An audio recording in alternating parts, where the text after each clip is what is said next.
today I am doing a video about Rainbow Falls, which I visited a few days ago. And I'm not coming to you to say to you, oh, it's a great tourist spot and I want you to go and take it all in. I actually went there because we've been having a major rain event here, and probably, as I have been saying, you know, maybe a little to the irritation of others, is that we're in maybe an 800,000 year cycle, and it's because our CO2 levels are so high, and it is something that's certainly impacting the Hawaii area. But when I went to Rainbow Falls, I went a couple of days after I had had an experience with a night marcher, and I had no idea what a night marcher was, so I want to say that, and I want to talk about maybe what it represents. But this night marcher presented himself to me in the most fiercest of faces, and he was beating a drum in a way that was just very, very notable. And I didn't myself. I thought, well, you know, I've been psychic, you know, probably all my life, and so I didn't find that terribly troubling. In fact, I found myself very touched by this energy. And then the next day, I visited a fruit stand, and a woman said to me, you know, because I am in the process of now getting treatment, she talked about getting in touch with the ancestral energy on the island and becoming one with the drum beat. So basically, what I want to say about that was that I had this sense that I was being summoned to live life and to embrace life as I go through a process of treatment for cancer. And I believe largely I'm sick for ancestral reasons. It's something kind of way beyond me, and I think it's kind of a bit beyond my medical care as well. They have had a hard time figuring me out. Okay, so basically, Rainbow Falls is in Hilo, Hawaii, and it's a natural waterfall, of course, and it flows over a cave, the home of the mythological Hina, a Hawaiian goddess. Around 10 a.m., for those of you who are interested in the kind of where the name comes from, rainbows, it is actually a Hawaiian name. It's Waia Nui Nui, which I hope I'm saying that correctly, and if I'm not, please help me, because I want to not disrespect the language in any way. But around 10 a.m. Every day, you can see the rainbow up above on a platform in the mist. But at this time, that platform is closed because there's been flash flooding, and it's just been dangerous. The amount of rain and water around the area has been dangerous. Okay, Rainbow Falls is located in Hilo, Hawaii, and it's an 80-foot drop or 24-meter drop, and 100-foot in diameter or a 30-foot diameter. The language in Hawaiian is Wai Nui Nui, which I think I'm saying that right, means rainbow. If I'm not, I apologize. And basically, why I am bringing this to the fore is the movie Moana, and that sense of connection in that ancestral way. I don't really fully understand it, but I sensed it, and therefore I want to talk about it. Rainbow Falls was the home of his mother, Hina, who called him because she was troubled or having trouble. Okay, and there was Hina, his mother, and there was the great lizard named Kuna or Mo'o. Okay, and basically these two, some things went on. One night, Kuna took advantage of a storm, and he placed a huge boulder to block the river behind Hina's cave where she slept. She awakened, and she called out to her son, Maui. Oh, Maui, fisher of islands. Oh, Maui, sower of sun. Listen, it is Hina who calls. Come quickly, O Maui, my son. Come in your swift canoe. Come with your mighty club. Save us from Kuna Mo'o. He heard her faint cries from his canoe, and he paddled to Hilo, where he saw no water coming over into the ocean, and he knew it had been dammed up. And so he went into action. The movie Moana about Rainbow Falls, when his mom calls out, he goes after Kuna, okay? Kuna fled to a hiding spot because he knew that he was harassing Maui's mother. He went above the gorge, above the falls, and went into the boiling pots. When Maui found Mo'o, he struck the rocks until the earth trembled. Mo'o rushed to seek another hiding space and dove deep into the pools known as the boiling pots. Maui could not reach Kuna. Maui called upon Pele,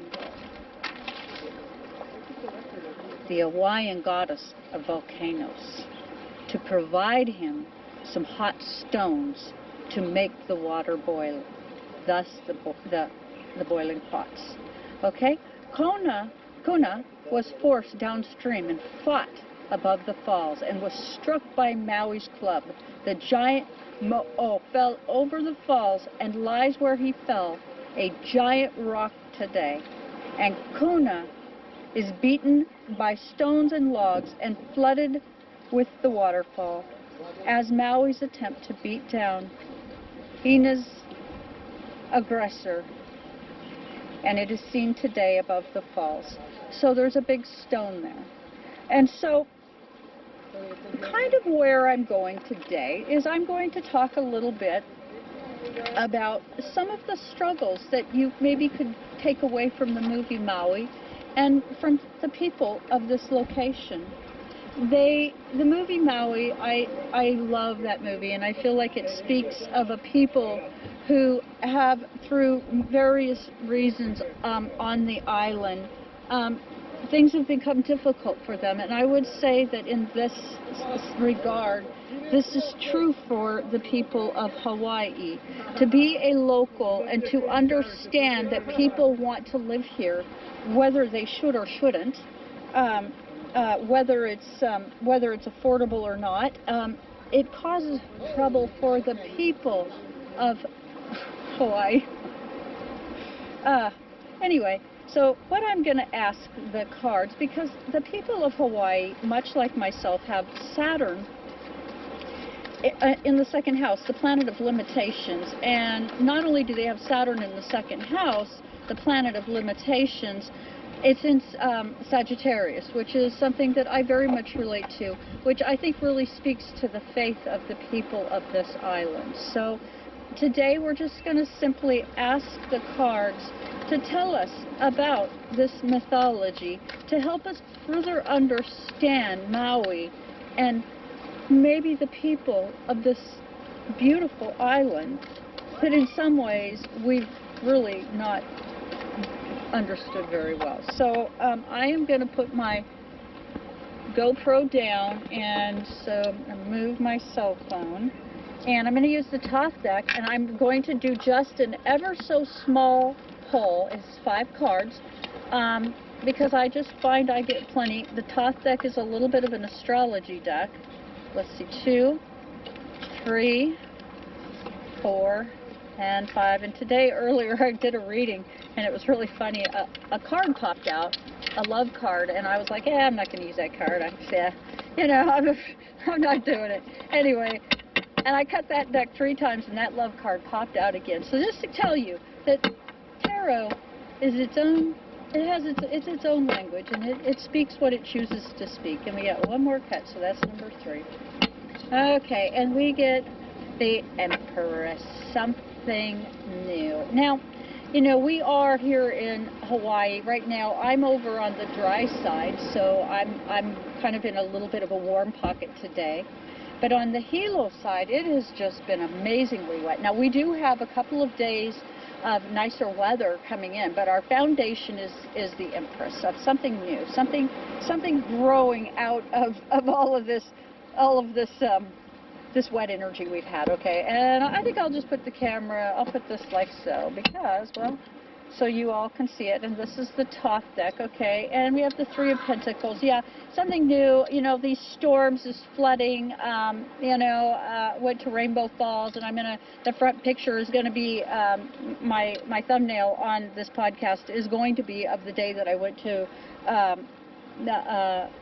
Rainbow Falls, and as you can see, you know, there's a little flavor of let's see, what all do we have here. This has got some astrology on it as well, so a little bit of Mars, you know, and a Three of Pentacles, and it's kind of looking like mercurial, like, you know, some thought needs to go into what's going on, because we are starting to experience financial loss, and okay, and you know, throughout the islands, it's getting pretty rough. And here we go, the Devil, you know, and I realize that I keep talking about kind of the same thing, but you know, to have an 800,000 year cycle take place, one has to ponder what's happening, and I don't really fully understand why, you know, we're not more action oriented. So at any rate, you know, we have the Devil, and of course the Devil is truly in the details in life, I do believe. And you know, and if you kind of look, it looks like we've got mirror worlds or parallel worlds going on, you know. Maybe we do, you know, maybe it's all reflective in some way.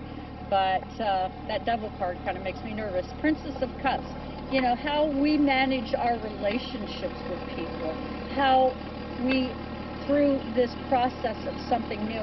And I think that this might be saying, and this is interesting, you know, people come to the island, you know, they're impressed with the weather, and they're impressed with the ocean, and they're impressed with the environment. But do understand that you being impressed with something isn't really taking care of the needs of the people very well. And so this is a huge issue here on this island, is that this island is not ours as tourists, it is ours to visit and leave. Okay, now I am here on the island, and I am going to be getting treatment here that was not available anywhere else. And so, you know, in that sense, I'm a welcome guest. But do keep in mind when you come here that this is a difficult time for these people. It's a difficult place right now. And do so with a deep amount of regard and respect, because they are struggling, and to not keep your eye on this something new for them is to be disregarding and lack empathy. Okay, because the relationships we have to others matter. Okay, and in a lot of ways, this here bothers me, that how it is for us right now is in the Devil. Okay, where our relationship is tying us to the Devil, and that's for the people of Hawaii, and that's kind of a sad truth. Okay, and the Queen of Cups, and basically, you consider that the Queen is something that is loving and regarding, yet she holds information. She holds her hand over the cup. Okay, and she's saying, I have information for which isn't quite ready yet for you to understand. And, you know, and I think I understand that the flow of this reading is that the material cost to the people of Hawaii is shameful and needs discussion. And you know, I hope my videos don't get shot down because I'm speaking the truth that needs to be spoken, but you know, it might. I wouldn't be surprised. And we get the Princess of Pentacles. You know that largely what Hawaii and at this time is largely about is money. It's about those who have money making money, and for those who are from this area, very disregarding, very lacking in empathy. So in that sense, you know, who knows? This is going to be something new. There is divine discontent, and I can tell you it's palpable on this island. And there's divine discontent because it's difficult in a world that keeps asking for you to pay more for everything, to give more for everything, to work harder for everything, and give less to your own people. It's getting kind of disgusting, and for the lack of better ways of saying it, it's just plain rank. And with that, I do thank you for joining me here today. Please do join myself and my lovely co-reader, Pearl Rowland, over on www.twiggie.com, and shop around for an astrology report, or a natal, I've got natal reports, numerology.